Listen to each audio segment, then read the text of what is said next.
Oh yeah, that sound. There's nothing better than getting to the weekend, getting all your homework done, and pushing that power button on your favorite console, greeted by that boot up noise. It's like a celebratory hymn from the heavens to let you know you can forget about work, school, the world, and whatever your doctor keeps nagging you about, and play some video games. The sound that takes us there is different from everyone. For me, that noise has got to be the PlayStation.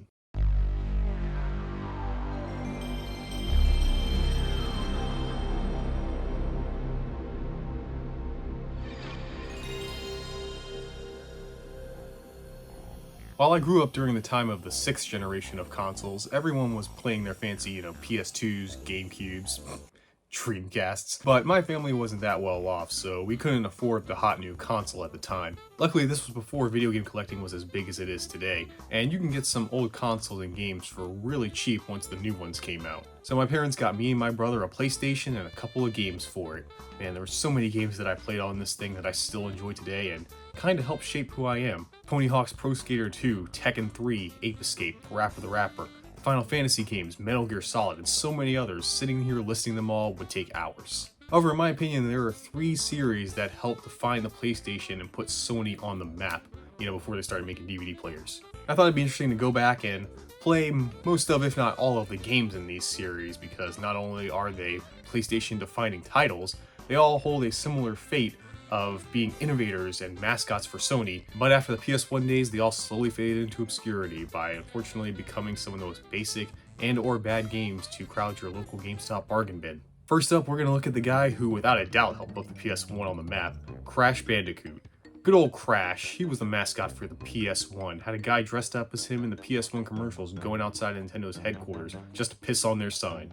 They put all their eggs in that basket and boy did it pay off. So, what happened? Well, let's start from the beginning. Crash, as most of you probably know, was created by Naughty Dog, thanks to a deal between them, Universal Interactive Studios, and Sony. A common misconception is that Sony or Naughty Dog own Crash, but no, Sony just published the games and obviously Naughty Dog made it. Technically, the people that owned it were Universal Studios Interactive, and that's kind of all they did. They just owned the IP, Naughty Dog made it, Sony published it, and they just sat in a circle jerk taking the money. When Naughty Dog was developing the game, they nicknamed it Sonic's Ass Game, since you always looked at the character's arse while playing. Not just a fun fact, but also helping me fill my quota of things I have to mention in every video I make. And somehow, with only 10 employees at the time, the game Crash Bandicoot released on September 9th, 1996. Gonna be honest, I don't like it. I have never liked Crash 1, even as a kid. Yeah, as a first attempt it's fine and it's still a classic PS1 title, but damn man, playing it today? Ugh. Alright, let me be clear first before we get into this. I'm not here to give you every little detail and go in-depth on every one of these games. Yeah, I just gave you a little history and some facts, but that's just for context, so we're on the same page. This video is mostly for me to revisit some games from my past and see the development of these series over time. This is really just more for my curiosity than anything. It's my world, you're just living in it.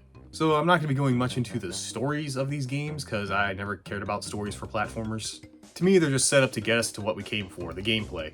Here, it's no different. An evil scientist, Dr. Neocortex, is trying to make a mutant animal army to take over the world, but when he uses an evil brainwashing machine on Crash, it malfunctions and he escapes. But he leaves his girlfriend Tawna behind, so Crash has to make it back to Cortex's castle in order to save her. See, a plot more basic than me. But hey, that's fine, simple plots are okay, as long as the gameplay is good. Well, I already spoiled it, I don't like it. Now, the reason I'm not so hot on this one is the controls are okay for the time. If you don't know, Crash can mainly jump and attack using his spin attack and not much else. The only annoying thing I noticed is Crash would move forward when bouncing off a box. The main reason I don't like it though is the level design doesn't complement the controls. There were so many times where I didn't die due to difficulty or me fucking up, but due to the game's deliberate bullshit placement of enemies and hazards. You better get some lives cause you're gonna go through them fast. This game is unfortunately filled with a thing a lot of retro games have, RGBS, retro gaming bullshit. It's a term I use when a game is so short and lacks any substance, so the developers just put a bunch of unfair crap in your way to keep you from beating it in a couple hours. The boomers refer to this as difficulty. This disease usually afflicts stuff from NES or Super Nintendo era, but it can spread to the PS1 and beyond if you're not careful. Now sure, playing it casually, it will be a pain, but you can get through it.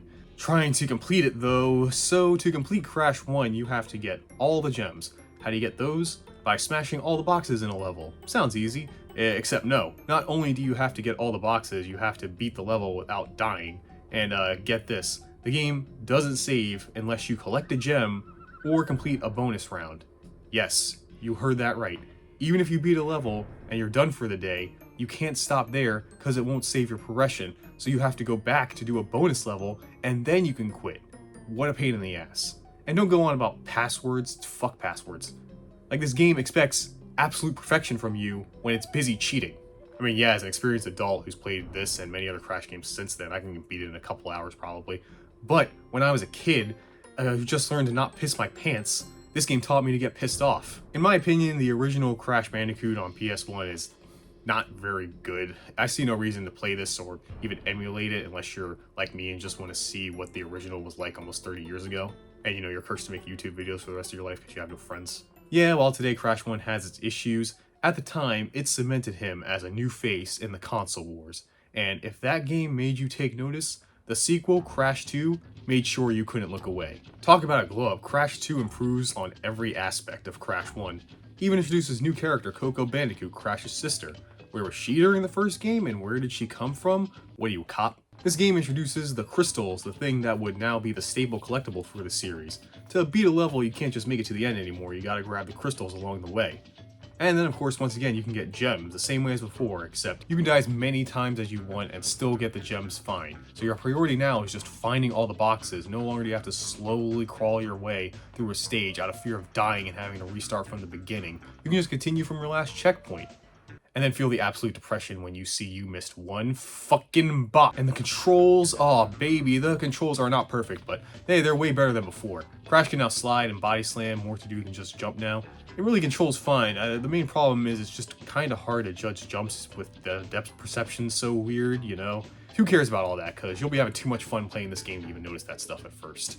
Even when playing it for this video, I just naturally started collecting everything. My goal was not to 100% it, but I've played this game so much that completing it is just muscle memory now.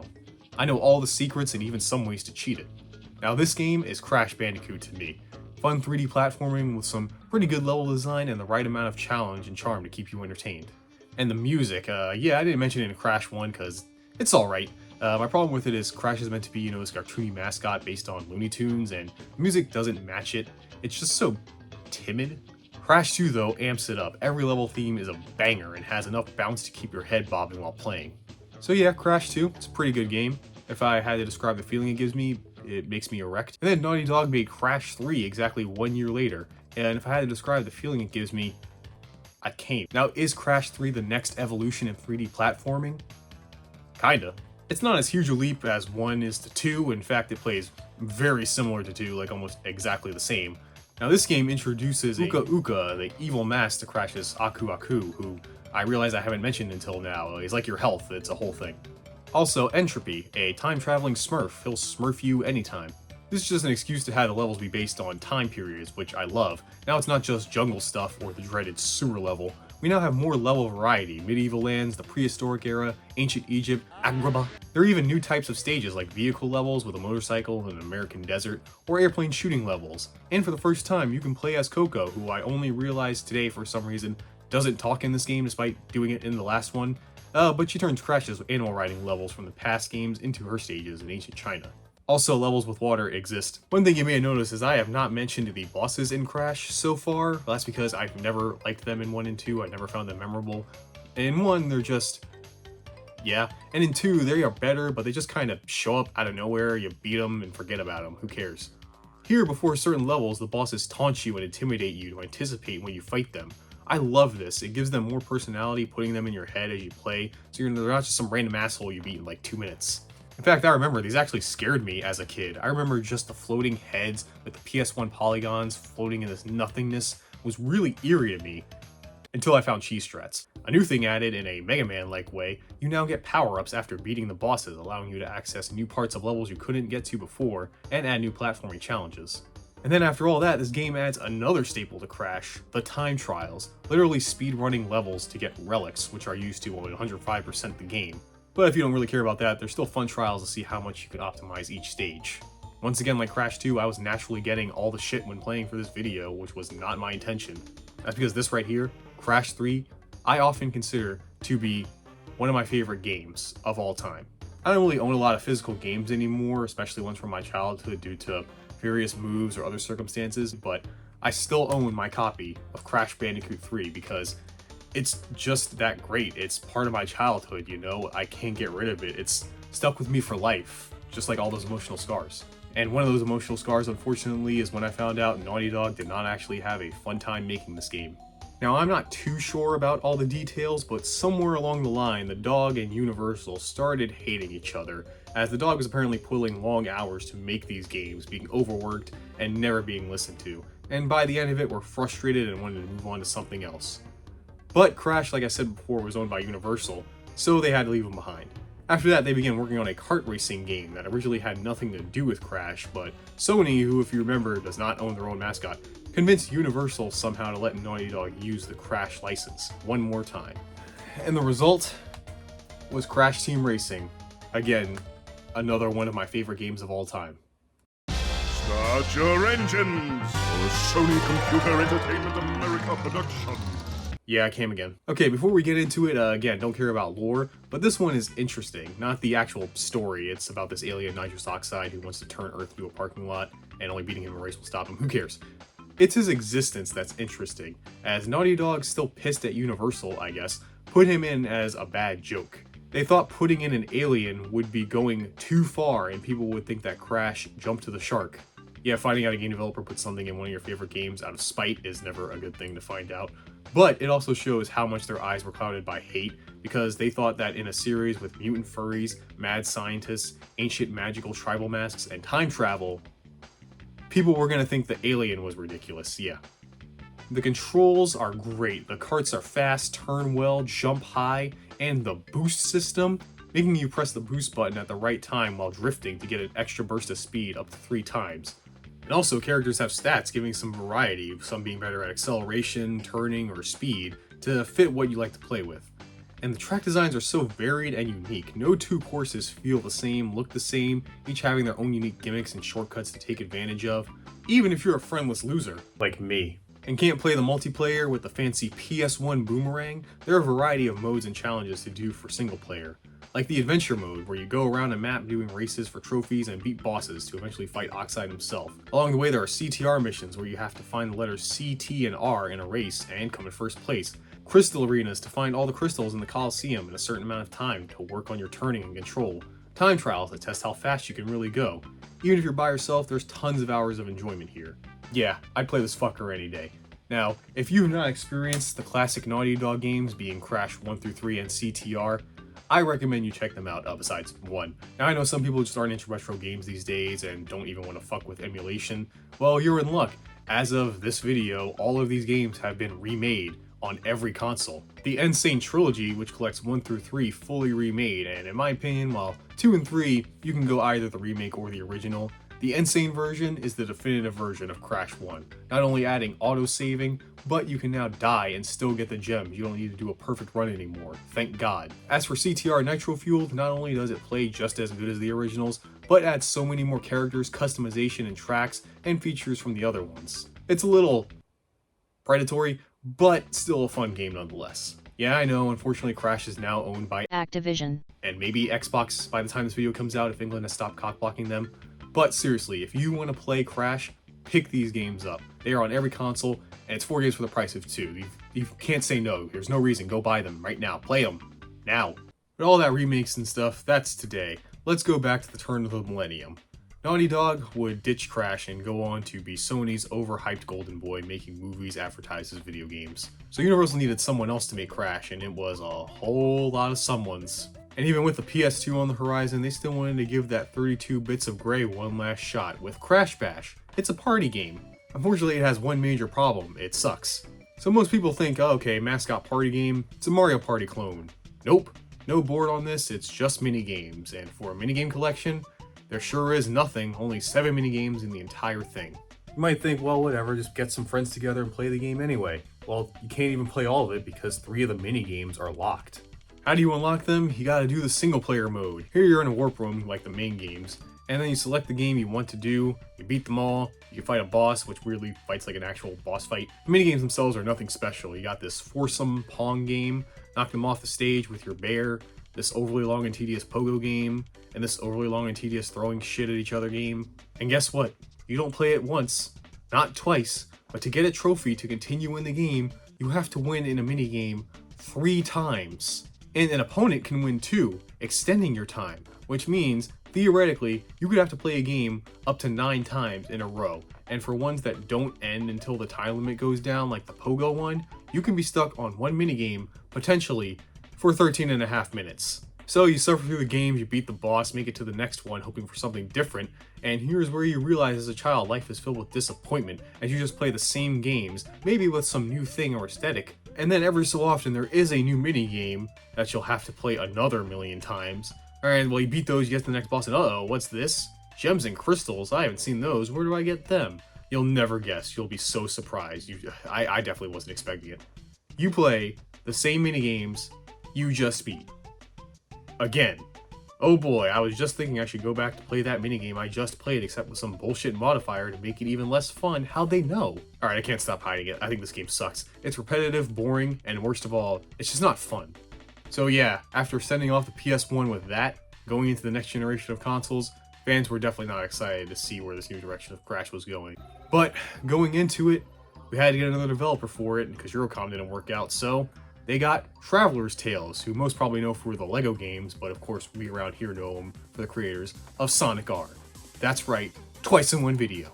Crash Bandicoot, The Wrath of Cortex, originally for the PS2, was later ported to GameCube and Xbox. That's right, Crash was no longer a one-console Bandicoot, you unfaithful bitch. This is a real ad, by the way. So the game starts and it looks amazing. So Crash Twalk is a Crash game. That's not a good thing, weirdly. I mean, come on, this was supposed to be a new Crash, you know, it's next-gen hardware, but it plays and is designed like one of the old Crash games, a little too much. You got the standard platforming, stages, vehicles, underwater. The newest thing are these ball stages, which I don't really mind. The controls aren't great either. Crash moves way slower than before and his jumps seem a bit floatier. Vehicles are a bit hard to steer as well, and the level design itself is not great either. I barely remember any of them. Although the music, I gotta admit in this game, pretty damn good. These enemies though, whoa. Calm down guys, you really went hard on this. God, these are some tough motherfuckers. Truly this is the Dark Souls of Crash Bandicoot. Coco is kinda useless in this, at least in 3 her stages play different than Crash's. Here, it's the same platforming stuff, it's a bit slower and more methodical, but Crash can do the shit too, there's no major difference. Despite all that, I think it's an okay Crash platformer, but that's the problem. It shouldn't be okay, it should be great. This is the next step in Crash games. You should add some new stuff while staying faithful to the original design. But what we got sticks too close to the original design. It just feels like a rushed Crash fan game. Like any fan game, it has its own OC as well, Crunch Bandicoot. He's boring. Yeah, Crash Twalk unfortunately has the distinction of being that game everyone forgot about because it's not good enough to remember and it's not bad enough to laugh at years later. It's just whatever. Oh yeah, the long loading screens. Look, I don't care, man. I've beaten Sly Cooper Thieves in time. On the Vita. And Sonic 06. These don't faze me. Oh, rule of threes. Well, a party game didn't work, a platformer didn't work. Why not go back to another kart racer with Crash Nitro Kart? I don't like this game. It starts off good, the game looks way better than Twalk, and the track design in this game is awesome. Seriously, some of the most diverse and creative tracks in honestly any kart racer I've played. No wonder they stuck him in the CTR remake. Unfortunately, the gameplay is not fun to me. One major reason is it doesn't feel fast, and in a racing game that's a pretty big deal. Yeah, the boost system is back with an improvement that the longer you wait till the end, the bigger the boost you get, more risk and reward. But even if I'm boosting a lot, like constantly, it never feels like I'm achieving a fun high speed. Look at it compared to CTR, it just feels slow. And again, it just adds nothing new. It takes all the same modes and features from CTR, it does the same thing. Where's all the new shit? And this game is not as fun to play as that, so honestly, I stopped after the first world in adventure mode because I already know the tracks from the remake, and I don't think playing them on this slow-ass game would get me into it. So yeah, post Naughty Dog, Crash, unfortunately not doing too hot. However, I think the next game, Crash Twinsanity, is actually really good. It's just got, you know, a really major flaw. It's not finished. And that's not a joke or a stab at it. You can understand by just playing it. This game is not done. There are numerous glitches, visual hiccups, and most apparent, sound effects just don't play sometimes, leaving awkward silences.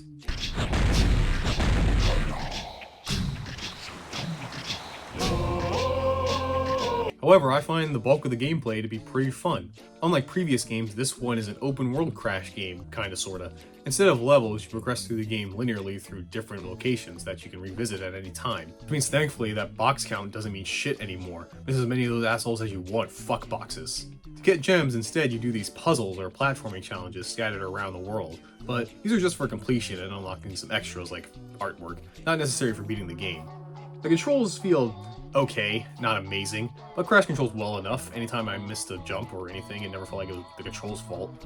Only thing I don't like is the camera is inverted and you can't change it. It really pissed me off. Another reason I like this game is the humor. Finally, they lean more into how fucking stupid Crash is, with plenty of quick-witted jokes and meta humor. Well, the past few years have kind of been slow.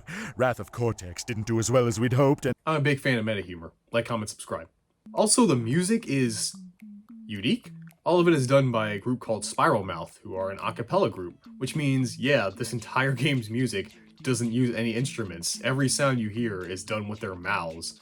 And honestly, some of these songs are some of my favorite in the entire series. So yeah, I can totally understand if someone doesn't like this game. I'm not gonna sit here and defend it like, oh my god, you just don't see how great it is. But I just enjoy it. Whatever. Our opinions mean nothing, who cares? The only thing with less meaning than our opinions would be Universal Interactive trying to recapture the magic again by doing another kart race. Crash Tag Team Racing was made by Radical Entertainment. Now, I played the shit out of this game as a kid, and let me tell you, playing it again today, I realized how easily entertained I was and how much I loved Crash, because I don't like this game. But I also kind of love this game. So the big new mechanic of this is its clashing system. You press a button and you fuse with another kart racer, and it becomes kind of like Mario Kart Double Dash, with one person driving and the other person in the back with a fucking Gatling gun. Let's not dance around this. The racing is bad. I don't find it fun because the clashing is so broken. All you do is clash with a CPU, they drive perfectly around the track with no issue, while you just decimate the other racers thanks to the gun and the broken items they give you even when in first place. And then at the end of it, you just unclash with the CPU, because doing this gives you a speed boost so you can come in first every time, no problem. Seriously man, just using that method, playing on the hardest difficulty available, I never lost. It was super easy. Personally, I like the other modes besides the racing, like the gunning games, which are what you do in the races anyway, which is shoot shit, but here it's only one lap and the goal is to hit targets or a certain amount of racers. I also like the smash stuff one, where you drive along the track while trying to smash a certain amount of objects, letting you practice your control while still trying to beat the track in a certain amount of time. And trust me, you don't want to spend a long time on these tracks because they suck. Some of the worst designs in maybe any kart racer I've played recently. They're so flat and boring, no unique turns or gimmicks or hazards. Sometimes you go off a ramp. Exciting. So yeah, racing is just not fun. Even with other players in the multiplayer, it's not that great. So if the racing sucks in the racing game, then why do I still like it? Well, for everything that happens when you're not racing. The adventure mode is back, but instead of driving around in a cart, you walk around in a theme park. The controls here suck, but all the stuff you do around the park are enough to entertain me and keep me going. Mostly you go around collecting coins for unlocking carts and costumes, as well as crystals to progress.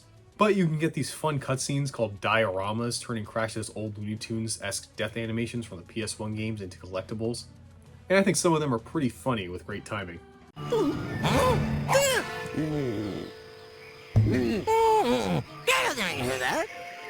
There are also gags, which are literally Crash mutilating and killing park goers and employees, which, yes, dark, but anyone who's worked any customer service job can relate.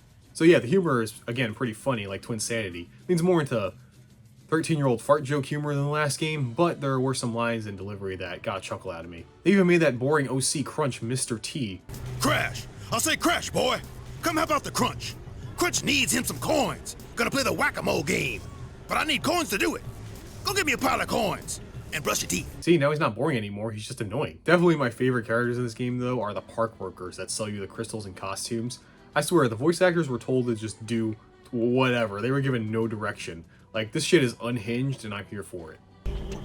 Sir, excuse me. Sir, I think I have something you want, sir, please, sir. Do you have coins for a starving postgraduate student, sir? Anything, sir, coins or even some macaroni. Oh, currency. Delicious currency. Now at last, I can eat. Thank you, sir. Thank you so much. Here's your power crystal. Take that, student loan. Tuh. I spit in my mask. The music once again is done by Spiral Mouth, and while it's not as good as Twinsanity, it's still unique and it's a good listen every now and then for some stages. There are even some remix tracks from Twinsanity in this game, so that's nice. So yeah, as a racing game, I don't like it, but as a collectathon platformer with some racing shoehorned in, it's okay. So while Crash's next generation path was shaky, to say the least, where he was shining was on a rival console and a handheld at that. That's right, the G-Boy Advanced has some of the best Crash games, I think. Like Crash Bandicoot The Huge Adventure. Man, did I play this game all the fucking time. It does everything right in my opinion when making a Crash game for a handheld. For one, it doesn't try to just be a straight up copy just on the GBA. Instead, it takes the side-scrolling bits from the main games and makes it the whole game. And it works. Even the water levels, which I usually hate, I like them more here since the game is more built around side-scrolling, and since it's a handheld, they are way shorter. It does have its problems, like control-wise, it's fine, but sometimes I feel the game eats my inputs a lot. And hitboxes can be a little wonky sometimes. Also, despite being shorter, only having 20 levels as well, it reuses level motifs a little too much. Yeah, I tolerate the water levels here, but why do we need one for every warp room? Also, these jetpack levels are not hard, it's just long and kind of boring auto-scroller. But the game is so short it doesn't really matter, you can beat it in under 2 hours, going back to do all the usual relics and gem collecting. I mean, nowadays there's not really much reason to go back to this game at all, except for nostalgia. I mean, if you do, you're in for a fun couple hours of gameplay. It's a good game. Especially me, since I have the exclusive Crash and Spyro 2-pack that comes with Crash Bandicoot The Huge Adventure and a bad Spyro game. Why yes, I do get a lot of pussy. The sequel, Crash 2 Entranced, is not as good. It's not bad, but I just prefer the predecessor. For one, fuck this thing. For two, standard for most GBA series, it plays the same as the last one with no differences. They had some variety with some extra levels as Crunch and Coco. Now Coco takes those auto-scroll levels and they still suck. Crunch, interestingly, gets ball levels similar to the ones in Twok. And I actually don't think they're bad here either. The power-ups you get after bosses fucking suck though. Also, I don't get this map screen. Maps like this should be so I can choose my own way to beat the game, but I still have to do all the stages like every other Crash game. Just have the warp room.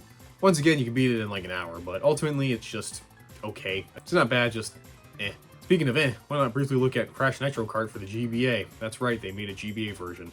And wow, actually, I think this game's kind of good. Now, the only other racing games on GBA I've played are Mario Kart, F-Zero, and my Sleep Paralysis Demon. And going off of those, I think this one's alright.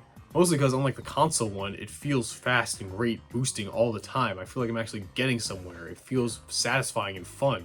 The only thing is the tracks suck. It's all flat, boring, nothing. Which yes, makes sense for limitations of the console, but Nitro Kart, while I don't like it, I still think has some of the best track designs. So, you have a game that plays bad but has great tracks, and a game that plays well but has shit tracks. So fuck them both, just play Nitro Fuel.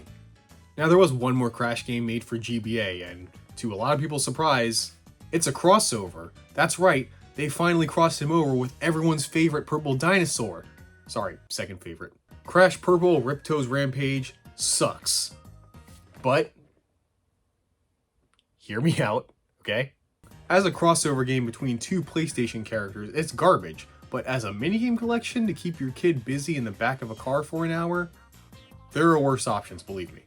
Yes, unfortunately, this game is just a minigame collection. Far superior to the last one, at least, but that wasn't really difficult. Get this, you only have to beat a minigame one time. What a concept. And I mean, they only last about a minute each, so I don't really have fun with them, but I wasn't dreading each new game like before. It was more contempt knowing my fate of playing a mediocre version of Breakout. In between games, you travel around similar to how you did in the Crash GBA platformers. Obviously the best part, and here you platform and collect cards. That's right, it's a TCG game on Game Boy. Will I ever escape these? So yeah, you collect these through platforming, you get them from shops, and of course, trading with its sister version, Spyro Orange, to get them all. But let's save that beating for next time. Oh yeah, collecting the cards was kind of the big thing in this game, but I remember not really doing that as a kid, because, you know, I wasn't that much of a loser. So yeah, the GBA had some decent Crash games overall, I'd say. However, next gen was coming and the DS was on the horizon. So what did Crash Bandicoot do to take advantage of this new Nintendo dual screen technology? They made the game Crash Boom Bang, a sequel to Crash Bash, what's the point of living? So look, I'm gonna be real with you. I've never played this game before this video, and I can only play it for 10 minutes. Seriously, I couldn't go on anymore. So, you know, I'm not gonna sit here and talk about, oh, the gameplay and the deep and rich lore or whatever. I'm just gonna describe my 10 minutes of gameplay to you just so you can see what I saw. So I start the game, see the title screen is this, and read the story of the game, after which I spend 5 minutes of that time contemplating all of the choices in my life that led me to this point. After that, we get to the Mario Party board, and I have no idea what I'm doing. It tells me nothing on how to play the game. It tells me to use items, so okay, I try to do that, and then I just move automatically. Somehow, I don't even think I did anything, and then we're in a minigame all of a sudden, and it sucks. Fuck it to hell. I go back to the board, I still have no idea what is going on. I play another minigame, fucking to damnation. I get back to the board, all of a sudden I try to beat the shit out of this new guy, and then I lost, so I was like, sweet, I don't have to play this game anymore. But for some reason, it let me continue, even though I came in dead last. So I turned off the console. So yeah, not only was that my playthrough of Crash Boom Bang, I now have new material for my therapist. So yeah, with all of the recent Crash games not doing good, it was decided by whoever owned Crash by this point to try something new and radical. Get it? Because these next games are rated by Radical Entertainment. For the longest time, the end of the Crash series was Crash of the Titans and its sequel, Mind Over Mutant. Let's start with Titans. So this is way different from any Crash before. It's not just a platformer, it's also a character action beat 'em up, and it's really uninteresting. The actual gameplay, I don't have much to say, it's fine. The only thing that sucks is Crash gets dizzy when he spins. Who do I need to kill? Now the big gimmick of this is the mutants, which you take control of them by, they call it jacking. You jack the mutants. I mean, I don't know what else to say. How does that slip by people? But remember, you can't jack the little mutants, you can only jack the big, some would say thick mutants. Honestly, I do think it's a neat idea, but my god, they absolutely did not design the game around it. Now see, this game is a platformer, but the mutants can't jump. Are you starting to see the problem here? So every 5 minutes you have to ditch them so you can progress. The only incentive to use them is for a brief obstacle that only a specific mutant can clear, and for these segments where you have to ditch them, there are these orbs that if you have a mutant with you at the time, they give you more EXP for leveling up, which I don't really care about. So I often found myself skipping them. Yes, the main mechanics of this game I didn't care about and just avoided them. That's not a good sign. The only good thing I like about this game is thankfully they kept the humor, and I will admit, the cutscenes were very entertaining. Surrender to Cortex! Mika, sucker! Hey, genius, I can't actually hear you. I'm really far away, and I'm flying like a hovercraft or something. Cortex, I'm going to replace you. And I'll be honest, it kind of caught me off guard when one chapter was called Life's a Beach, eating up my grass. And alright, we'll talk about it.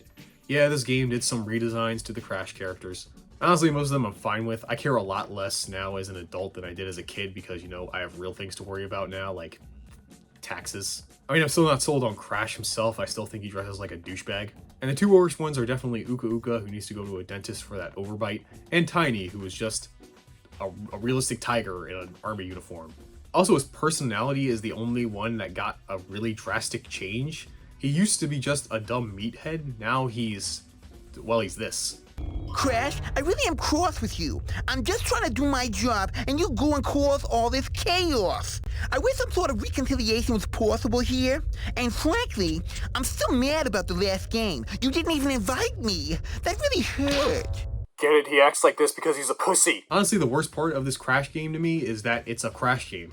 In my opinion, I put this game on the same level as Star Fox Adventures. What I mean is that on its own, it's a fine, inoffensive game that no one would probably care about if it weren't for the fact that it has the name of a well-known IP attached to it. I mean, think about it, a series going on for about a decade at this point that's had numerous games and spin-offs before it, some defining in its genre. There's a certain quality and expectation that's associated with that. And the problem is it goes off of that path too much that it's ultimately alienating fans of the series since it's not what they want or expect from it, and you can only rely on the new players who only buy it because it has that Crash guy attached to it. And I'm sure most people who started with this one didn't care about all that stuff. You know, to them, this is the definitive version of Crash, which is fine, I guess. But for fans like me, it just comes off as a desperate attempt to breathe new life in a franchise that they assumed was dying, when in reality, It's just the fact of the matter that no one really could make these games like they did back in the day, because no one understood what made them good in the first place. So I was not excited to play the sequel, Mind Over Mutant. Whoa, calm down guys, this title screen is too much, you really overworked your artist on this one. Now the game, to no one's surprise, is pretty similar to Titans, but it does improve on the jacking. Normally I'd be okay saying sentences like that, but I hate the fact that it's making me say it like that. Now mutants can jump, so you can actually use them for the platforming challenges instead of leaving them. But for moments when you have to use Crash, you don't have to ditch them anymore. Instead, there's a new storing system that allows you to use them later. I love this change, actually giving me a reason to use the mutant mechanic by integrating it more into the gameplay. Other than that, it's pretty much the same game. One thing I hated was they put the counter button on the same button for the heavy attack. That's dumb, I hate it. But come on, we all know this game for one reason. The cutscenes. Each of them are interestingly animated in different art styles. As well as, again, at least to me, the humor's on point. I mean, I laughed at it. Yes, it is I, Embryo. My name sounds like fetus. However, I will say I'm kind of mixed on these cutscenes nowadays. You know, on one hand, they are fun and unique, but on the other hand, with its constantly varying art styles, you could say the game kind of lacks identity. I mean, the game's just a generic platforming beat-em-up with nothing really interesting or new that makes it worth playing, besides the fact that it's got Crash Bandicoot. But unfortunately, that didn't help sell it, because after Mind Over Mutant, for a long 9 years, we had no new mainline Crash games for consoles. That was until the aforementioned remakes of the PS1 games, which sold fucking amazingly, showing corporate America that, I guess people like this Crash guy after all. Yeah, no shit. So after about more than a decade, we finally got a brand new mainline Crash game. With Crash Bandicoot 4, it's about time. I don't get it. And this game fucking slaps, dude. Toys for Bob, who we'll talk about later, take notes, did a very good job making a modern Crash game. It plays so well, some of the best controls ever for any Crash. And look, they added a little circle thing for jumps, so now you know where you're gonna land so they can get rid of the whole depth perception problem. Whoever came up with that idea at Toys for Bob, call yourself a mutant because I want to jack you. The level design is very well done as well, taking good use of the mask powers you can use in this game, like phasing, gravity, tornado spin, Zawarudo. You can even play as Coco through the whole thing, that's pretty cool. Now while this game is great, I wouldn't recommend it as your first Crash game.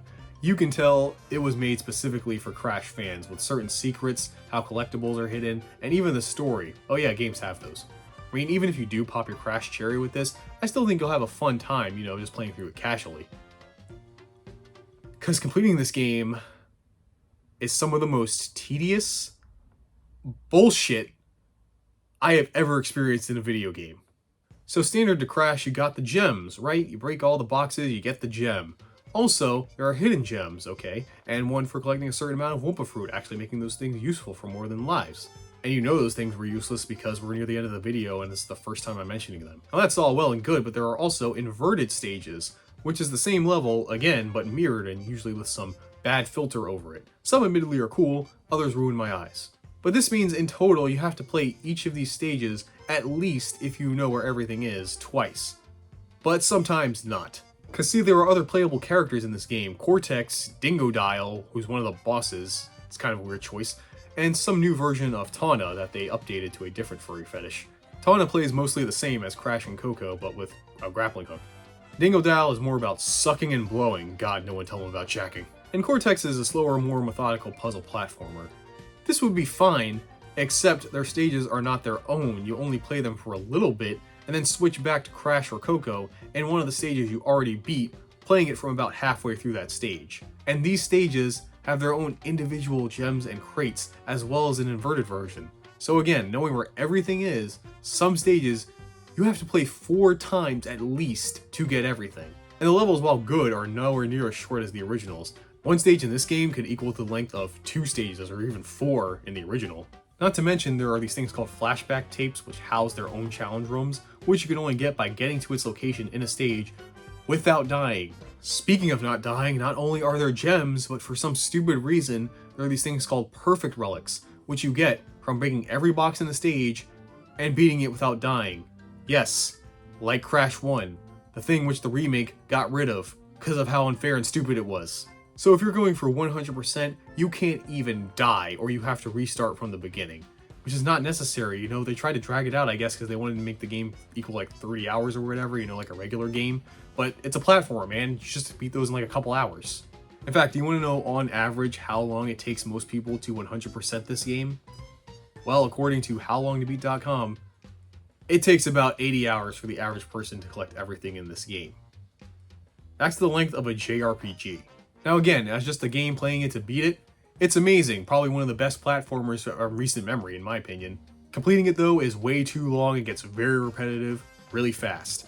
When Crash 5 or whatever comes out next, tone the shit down a lot. Like a lot.